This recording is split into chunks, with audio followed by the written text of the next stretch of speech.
Hi, friends. It's so nice to be here with you today. Thank you so much for taking this huge step. It really is a huge step. Just even the fact that you are concerned and that you care this deeply about your child's well being, that you're willing to seek help, I think is everything. The fact that you even think about these things.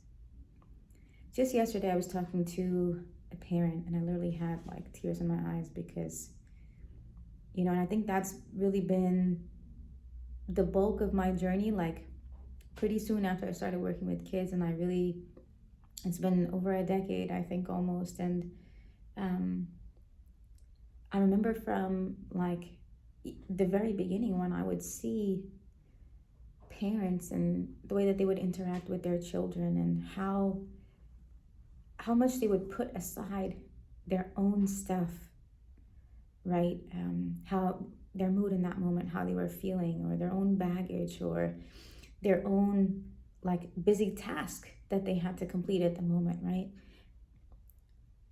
The things that I've witnessed, like literally thousands and thousands of interactions, really just bring me to my knees. And I really think it's the reason that I do this work.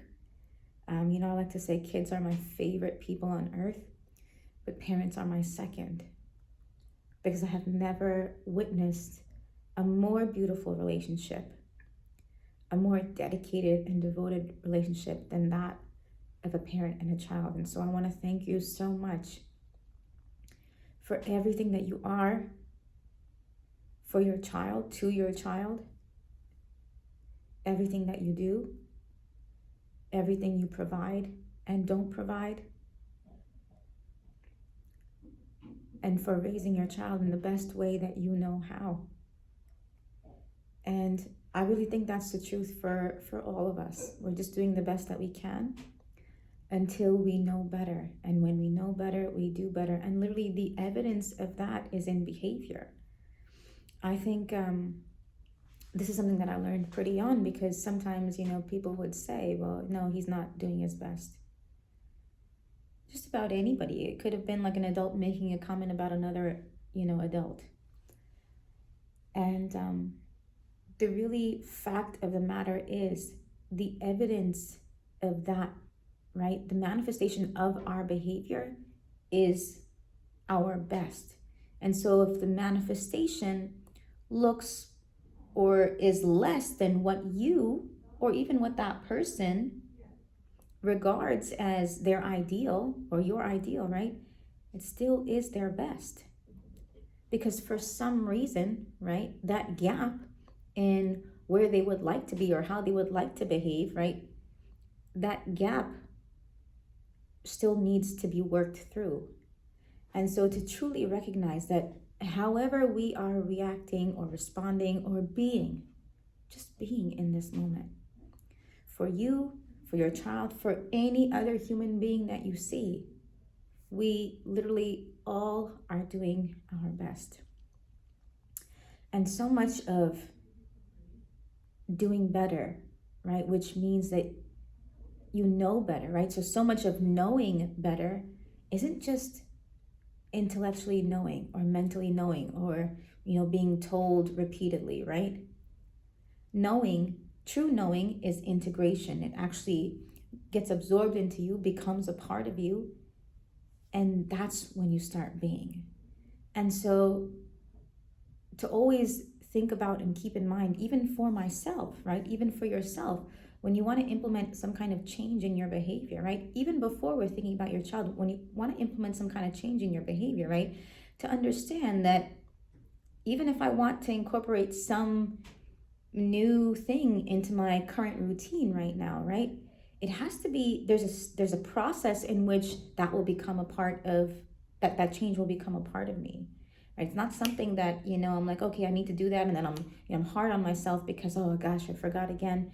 There's actually learning that needs to take place, right? And then that learning is integrated, right? And of course there are easier ways, like even just in the specific example, right? There are strategies and tips on how to, in just this specific example, how to incorporate, add something to your current routine and remember it, right?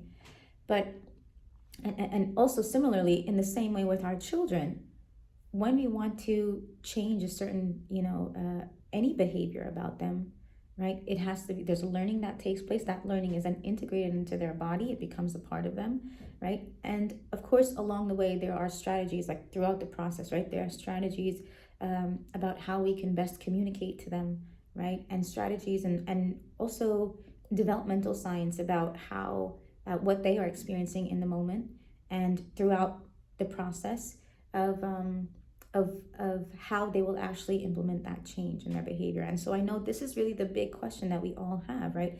How do I get my child to do that thing? How do I get my child to do their homework? Or how do I get my child to study on their own without me having to look over their shoulder? How do I get my child to clean their room or make their bed? And the first question that I really like to ask here is really to revisit what I'm asking or what I'm wanting, what I desire for my child, right? So even just this simple request, how do I get my child to make their bed, right? To understand the why, right? And this is so key because many of us, right, many parents are, we want our children to do something, but we don't even understand, we're not aware of the reason why, right? Why we want them to do that thing. So to be really clear on that. And sometimes, and often what happens is that when we are clear on the reason, then even we no longer want to make that same request. It's like we don't want that thing for them anymore necessarily. And in the example of making their bed, right? That the reason could have been like a hidden motivation of your own, right? That you weren't aware of, because maybe making your bed has some kind of, you take it to mean something, a strong meaning for you, as in you tie your worth to making your bed, or you're like, making my bed is like, makes me feel so good in the morning. Like it gives me such like a, like a boost for the day. And I feel so good when I make my bed. I feel so good when I come home at night and I sleep in my bed. I want you to just really hone in on that energy, right? Because if you pay close enough attention to, and feel free to rewind this video, right? You can actually sense that there's an attachment in myself to making my bed, right? For this reason, right? Because it comes out, you can actually feel that in my energy. It makes me feel so good. And because of that, because I have like this, attachment is really a subconscious thing, right? So as in, we're not aware of our attachment. If we were, right, we probably wouldn't have the attachment, right? Or the attachment would be looser for us, right? But especially like in this case, right? At least if we were aware of our attachment, what that does is it frees us to not project that same desire or request onto our child, right? So if I understand, okay, for some reason, making the bed for me in my life, right? Whether it's something that currently, I need to do, right? I just need to do it for my sanity, right? Even that, like, just unlocks you right away. Like it frees you right away to be like, okay, it's something that I need to do and my child doesn't need to do it, because I understand, okay, I have some kind of relationship to making my bed.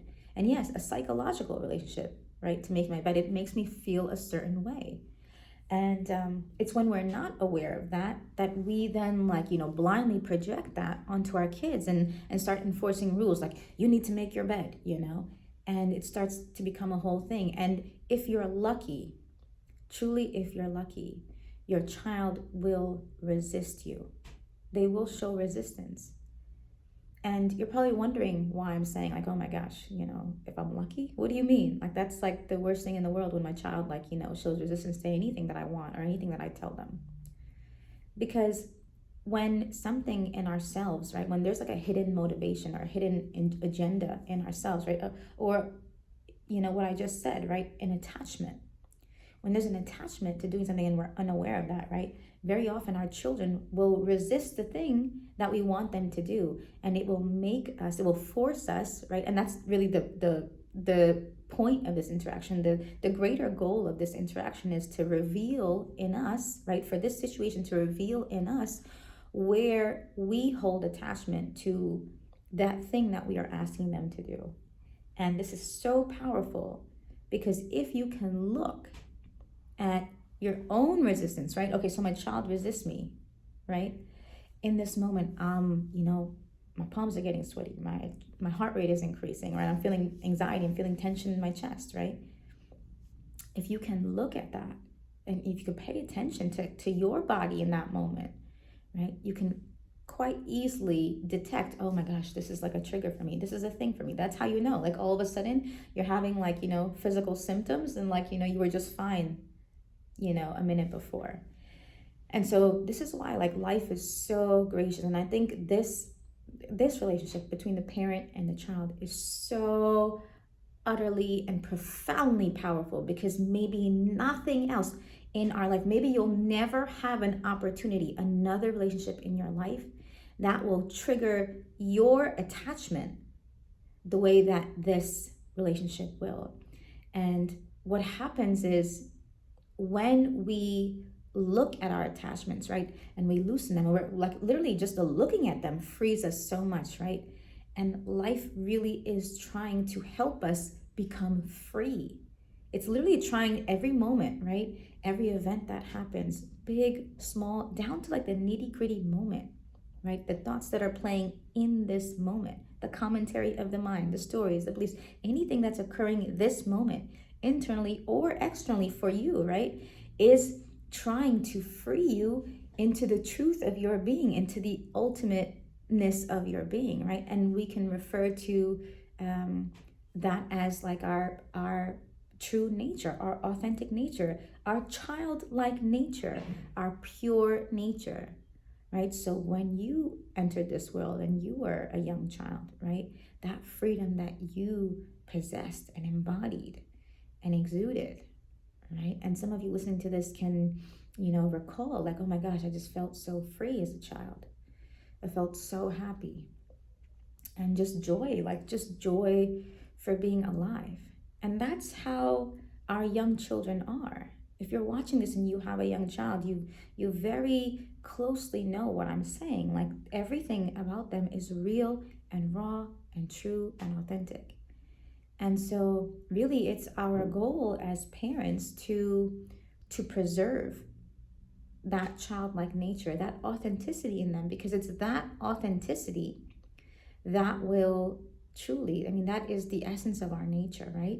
And it's that authenticity that when we preserve, right, will allow them to really have the life that they're destined to have, to walk the path that they're supposed to walk, to have the opportunities that they're supposed to have, to create the family and the relationship and the empire that they're meant to build in their life. And we've heard this so many times that the right doors will only open for you when you are ready, or when you are the version of yourself who is supposed to walk through those doors. And we sort of go through this this play of conditioning in our life where, you and I, right, we started as that young child, right, 2 years old, and then, or at 2 years old, or 3 or 4 or 5, right, we became like self-conscious, and then like fear came into the body, right? And then there was like a fear of like, oh my gosh, I'm separate, I'm different, I'm a girl, I'm a boy, I'm 4 years old, I'm like, it's just so much fear. And then all these thoughts, right?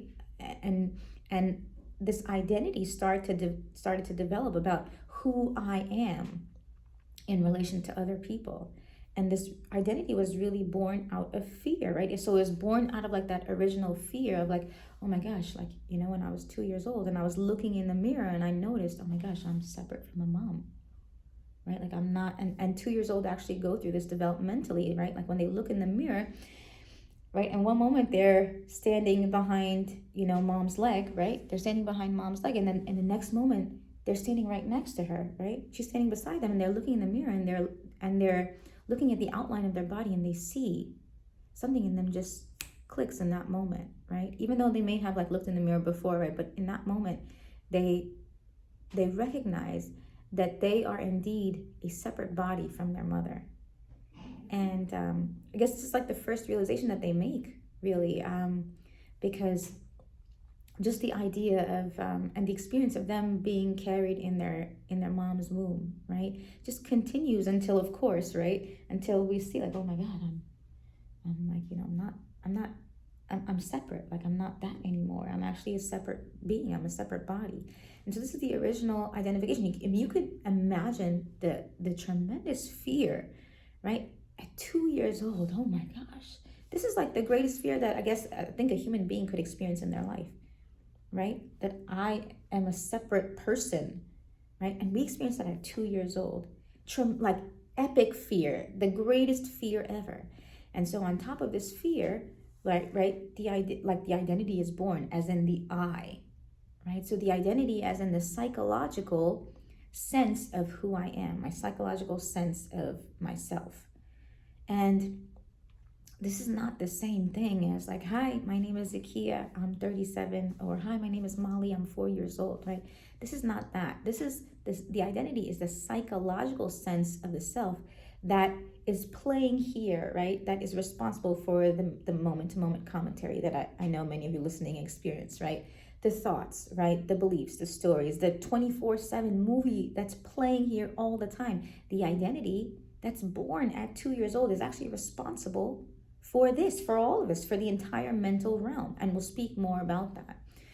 But so that original identification is responsible, right? That is the great initiation of fear, right? That is like our first real experience of like, whoo, I can only imagine, right? I think that would be hard for me as an adult, or hard for anybody at any age, but at 2 years old, right? Can you, like, it's really difficult to imagine. So and we know children just feel like raw and intense fear, right? They don't have the coping mechanisms of thought and like all the things that we rely on as adults, right? They don't have any vice. They don't have anything to help them. They're just feeling the raw fear, right? But because the fear is so great, right, it's possible that because this fear is so great, right, that identification is born. And when we talk about identification, we mean the I, right? So the I personality, the psychological sense of the self that is born here, right, is born in the mind, right? And we can refer, like when we speak about the I personality, right, we also call that the I thinker, or the one with the I statements, right? So statement, and as in any sentence, I am a girl, right? So let's say I'm 2 years old and I just noticed that I'm separate from my mom's body, right? My first I statement, right, could be I am. Or it could be I am a girl. Or it could be my name, right? I am Zakia. I'm looking in the mirror and I'm like, oh my gosh. Okay, I am Zakia. I am, okay, and then I learn the difference between boys and girls. Okay, I am a girl, right? And that I could learn that second, I could learn that I'm a girl. I could learn that in the next few days, or I can learn that in the next few weeks, or it varies the period of time, right? But maybe the first identification is with my name, right? Right? Maybe I'm not even thinking, I'm subconsciously thinking, okay, I am the body, right? Because I'm separate, right? And then what happens is like there's layers of identification that really pile on.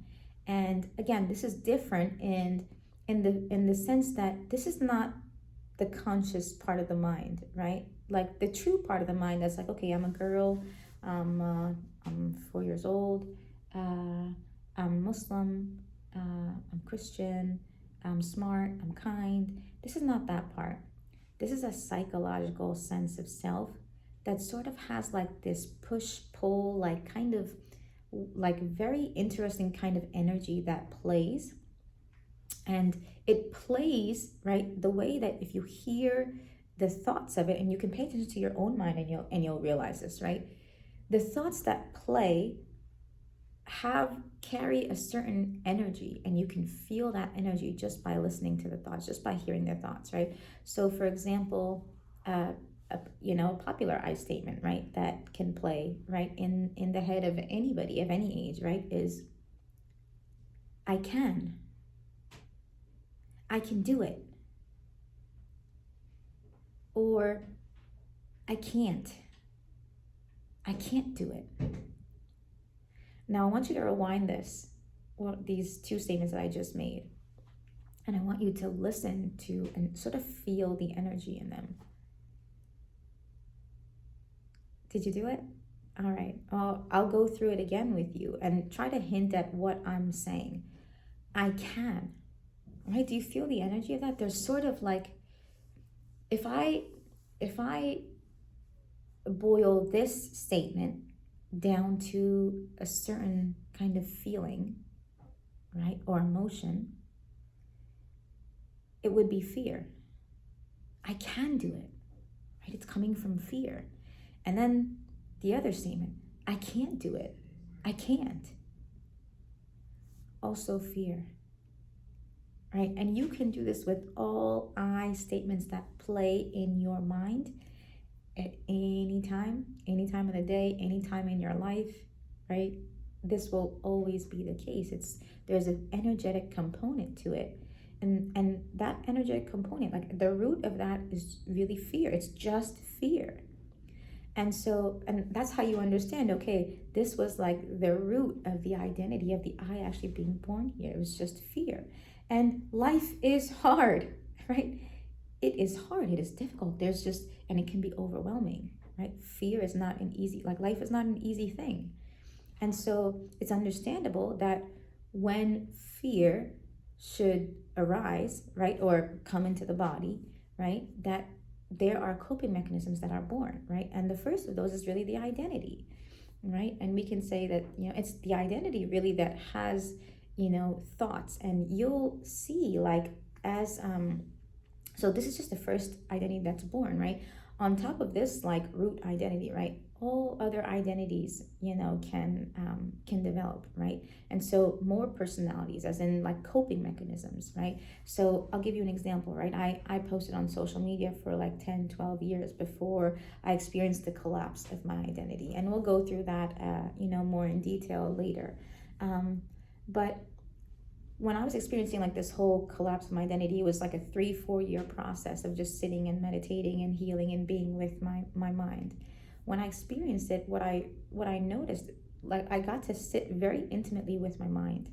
And what I noticed was that there was an entire identity here that, was just playing from moment to moment, right? And it was playing in the voice of the person in the way that I would write on social media, right? So let's say something in my life would happen, right? Something that would bring me fear, right? Boop, the thought would pop up and it would be like writing the story of what just happened, right? As if it was posting it on social media. And so this was just one of my identities that was, born here, right? And I had significant trauma, significant fear in my life, right? And so I must have developed a lot of coping mechanisms, right? But I could even see how in somebody, even just like, with maybe not as much trauma, but like just fear in general, right? Maybe just fear, maybe not a significant fear, right? How they could still develop coping mechanisms. I had developed about 4 or 5 of these identities, right, that I could clearly see in my mind. And they were all just built out of like healthy habits that I had developed for like many years, for even like the decade before I experienced like the collapse and the kind of dissolving of this identity. And so I had, one that was, in the voice that I would write in, because I would journal every day. And it's very interesting, like to notice this, because when you become really intimate with your mind, what you actually get to see is like, oh my gosh, every moment, like something is happening. There's fear about something, right? I'm late, or, something in my life, goes wrong, or it just could be so like momentary, like it could be so subtle. But a thought pops up, right? And that thought is like, okay, it's journaling in the voice, right? In the voice that I journal in every morning when I wake up. Or another identity that was born here, and this was a lot of these identities were born in my 20s, because that's when I did like, significant work, like significant, that's when I started the healing journey, that's when I began like to become conscious of the relationship that I had with myself, and start trying to understand my mind and heal my past and heal the trauma, my childhood. And so there was another identity here that would always, like, it was in the voice of talking to my best friend, who's also my childhood sweetheart. So if anything would go wrong, right, it would pop up, and and then it would start like having imaginary conversation with him about what had just happened, right? So about like the fearful thing that had just happened. And again, this is not like fear in the sort of like, just the big events in life. This is like moment to moment fear that we experience as human beings.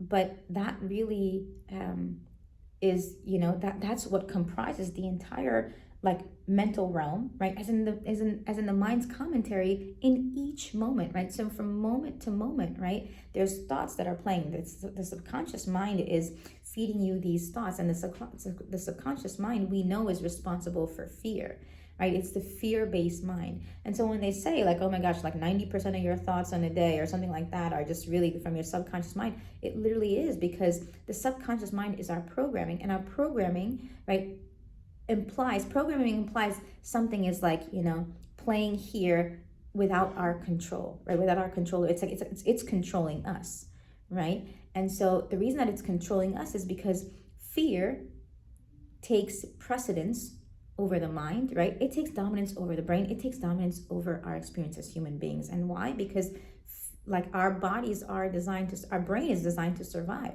So of course, whichever way that we fear is going to, right, it's going to take dominance, right, in our experience. As in, okay, if there's a fear, there's of course going to be some kind of thought about it, right? Thought is the most prevalent coping mechanism there is, right? So fear is something we experience in the body, right? But because because of that original root identification, right, when we were 2 years old, maybe we didn't deal with that fear properly, right? Or feel that fear, fully. But it's also possible that we did, as kids, or for some reason or another, right? We become conditioned by society, right? By our families, by people, by other people. We just become conditioned to not spend as much time here and to live more in here, to spend more time in here. And this is conditioning. Conditioning is going from living in your heart, right? Raw, authentic, childlike nature, right? As a child, right? To then living and being in your head, right? Being lost in thought. And some of us experience this, like, being lost in thought so heavily, right? That it results in severe inattentiveness, right? And our children also experience this, right? And so, this sort of like this gradual process of returning to the body is the same, like we say, it's the same thing as just returning to the heart, because we were taught, right? We were taught to sort of rationalize and intellectualize and use our mind to cope, when in reality, all we had to do was just be with the fear. And so that's really the biggest lesson here with ourselves and with our children, is really to be with the fear, to be with it as fully as we can, because it's in being with the fear that we will remain clear, truly, that we will remain present, right? And that we will remain in our authentic nature, in our true full joy, also our true full anger, right? Because this being here, being in your body, means that you experience everything fully, right? As our young children do. And even if you have older children, like, and you're listening to this, right, they may also still experience, right, like this full joy. And that's a beautiful thing, because if they do, because a lot of children, like, as they get older, right, and you see this in our society, right, they become like, it's like this self-consciousness develops, and like this way starts to, like, this learning about how I am different or how I'm separate from other people, right, starts to develop, as in like, okay, like I got an A and they got a B, or I got a B and they got an A, and like, so this sort of relationship develops between me and other people. And sort of like this initial fear of like, just the fear of being myself, right, starts to like manifest in different ways, right? And so one of those very common ways that manifests for all of us, right, is like, okay, I'm better or I am worse. And this is how that initial fear, right, and we can call it the ego, right, this part of the mind that sort of develops, that's like, it's really just born out of survival. And the ego has a very distinct personality in every single human being, right? So every human being experiences fear, right? And that original root identification with the body. But then the ego is like sort of like a flavor of conditioning, and it's unique for every single human being. And so, like, for example, for me, um, the ego, we say, that the ego, you've probably heard different definitions of it. But one of the definitions that I really like is the personality that developed in my childhood in order to survive. And so for me, my ego, right, if I think about my childhood personality, was a very, very hardcore people pleaser, as in, like, just no sense of the self, like no sense of who I was or my intuition or how I felt. Nothing, there was nothing that that encompassed me. There was nothing that comprised me here, nothing at all. And if there was anything, any sense of me, right, or any sense that existed here, it was the truths and beliefs and stories and opinions and statements and thoughts and learnings and lives of other people that played here, because this was my program. I had to abandon any resemblance of me in order to survive as a child in my relationship with my mother. And so that's really the reason that I do this work so heavily, is because in coming out of that, right, I've realized, oh my gosh, that so much of it was just fear, right? But in coming out of that, I literally had to come out of my mind that had dissociated all my life, right? So 30 plus years. And in coming out of the mind, this is why I know so intimately the different coping mechanisms and how identities are born and how, identities play. And I really have such an intimate understanding of the mind and healing and coming out of the mind and living and returning back to presence, returning back to your body, returning home, to living in your heart again. But it's really when I came out of that, dissociation, that I realized, oh my gosh, like this entire mental realm that I had been lost in for 30 plus years of my life, probably, right? At least from the time that I was 15, because that's when I noticed, first noticed. I was sitting in my high school chemistry class, and I looked at the clock, and the next thing I looked at the clock again, it was 20 minutes later. And at that moment, I really made the connection that I had been thinking about what was going on at home. And I had a very difficult childhood, just a lot of adversity. Early on, my dad died when I was 11. My relationship with my mom was it was very unhealthy from the beginning. And so it's basically like, the environment at home, like, as I started to, my dad's death really exacerbated my mom's condition. And so she was mentally, unhealthy, and also, mentally and physically and emotionally abused, verbally abusive, like just a lot of things that I would never, and I don't think that she was meant to be a mother, right? And maybe we can say she was, because she produced me. But I read something recently, in recent years, actually it was in my 20s, probably like 10 years ago, about how sometimes mothers just give birth to pain. And if you're listening to this and you resonate with this, right, maybe you had a mother that was the same, and sort of just because of her own trauma and her own fear, right, you had to abandon like anything and everything about you, or at least like such an important piece of you that you realized you grew up and you got older, and you're like, oh my gosh, like this is this was buried so deep in me, like it was shoved down so hard that I don't even remember it. I forgot that it was even there. And so that's really, like, for me, that's my entire being.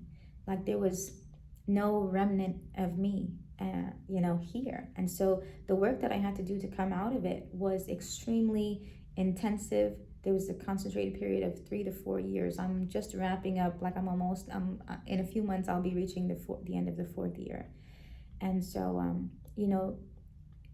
one thing to really remember, right, is that we are on this journey of consciousness, of awakening more and more to the truth of who we are, right? So we can embody that and help our children, our parents. And remember, if you remember what I said at the beginning, everybody is doing the best that they can, And our parents are included in this, right? Nobody's excluded from this. And so when we meet someone with so much trauma or so much fear, right? And if I think about how I used to be formerly in my life, I realize, okay, like it's not our fault, right? We can't actually help it when we're in that state.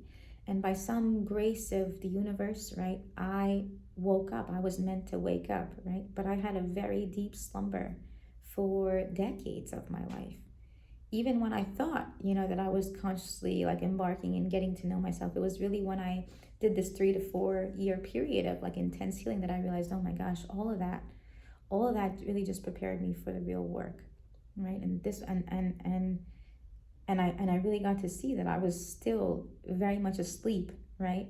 Mostly just all I was completely asleep, even though I had done, I had started working on myself for 10 years prior. And so even now, right, like even this the tendrils and like the subtleties of like the things that are still coming up, and I'm like, oh my gosh, like there's so much presence, there's so much clarity here from what used to be an utter state of like utter dissociation, right? Like full dissociation. Like I couldn't pay attention at all. I couldn't have a conversation with somebody. I couldn't record a video like this. Of course, I couldn't listen to a podcast. I couldn't watch a YouTube video.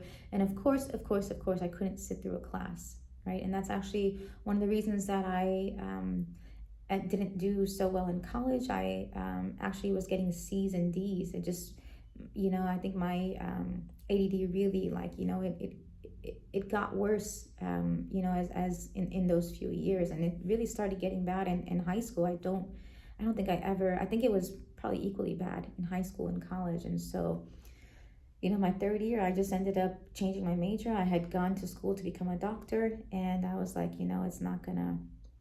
I was like, I'm getting like, D's in organic chemistry, and I think about now, right? Like I've come out of so much of this, of this dissociation, and literally like this, the most wonderful things about me were buried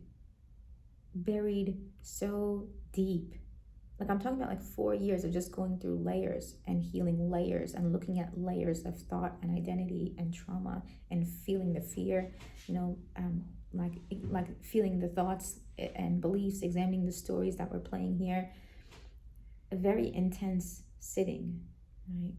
And so what I've discovered is that this brilliance, right, that I've recognized in myself today, and that maybe you even experience or recognize in me, this brilliance, right, this ability to articulate, this rawness, this truth, right, was buried so deep under all of this fear, all of this trauma, all of this noise, this entire mental realm.